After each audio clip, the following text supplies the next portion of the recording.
వందనాలండి.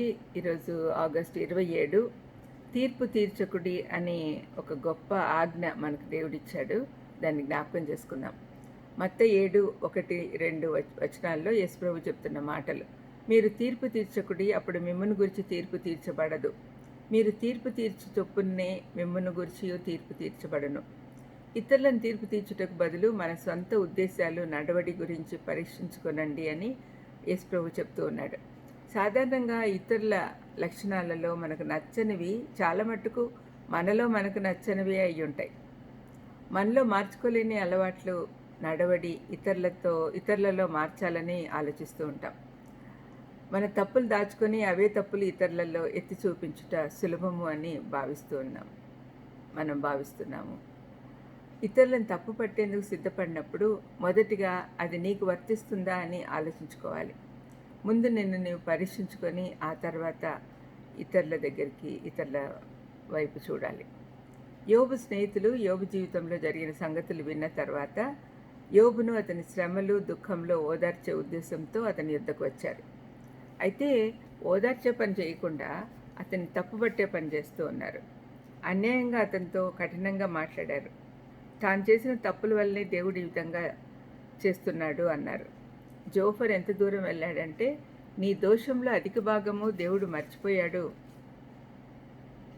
అది తెలుసుకో అని చెప్పి యోబు 11:6లో చెప్తున్నాడు. అంటే నీకు ఇంకా ఎక్కువ శిక్ష రావాల్సి ఉంది, కానీ దేవుడు కనికరం చూపాడు అన్నట్లుగా చెప్పాడు. అతని జీవితంలో పాపం ఉంది అన్నాడు. యోబు స్నేహితులు మాత్రమే ఇలాంటి వారు కాదు. శిష్యులు ఒకసారి ప్రభువుతో, వీడు గుడ్డివాడై పుట్టుటకు ఎవడు పాపం చేసెను, వీడా వీని కన్నవారా అని అడిగారు. అతని పాపం వల్లనే అతని గుడ్డితనం వచ్చిందని వారే నిర్ణయించుకున్నారు. యోహాను 9:1-3లో చూడొచ్చు. అయితే ప్రభువు వారెవరూ పాపం చేయలేదని చెప్పాడు. తప్పు నిర్ణయానికి వారు వచ్చారు అని ఆయన ఎత్తి చూపించాడు. 1 కొరింథీయులు 5లో పౌలు పాపంలో జీవిస్తున్న క్రైస్తవులని పేరు పెట్టుకున్న వారిని హెచ్చరించమని చెప్పాడు. మేము క్రైస్తవులని చెప్పి పాపంలో జీవిస్తున్న వారిని హెచ్చరించాలి అని చెప్పాడు. కానీ ఇతరుల ఉద్దేశాలను గురించి మనం తీర్పు తీర్చకూడదని కూడా రోమా 14లో చెప్పాడు. దేవునికి మాత్రమే హృదయాలోచనలు తెలుసు. రోమా 14:12లో ప్రతివాడు తన గురించి దేవునికి లెక్క అప్పచెప్పాలని వ్రాయబడి ఉంది. ఇందులో 2 అంశాలున్నాయి. మొదటిగా, ఎవరైనా శ్రమల గుండా వెళ్తున్నప్పుడు అది తప్పు, పాపం వల్లనే వాళ్ళకు దేవుడు తీర్పు తీరుస్తున్నాడు అని అనుకోకూడదు.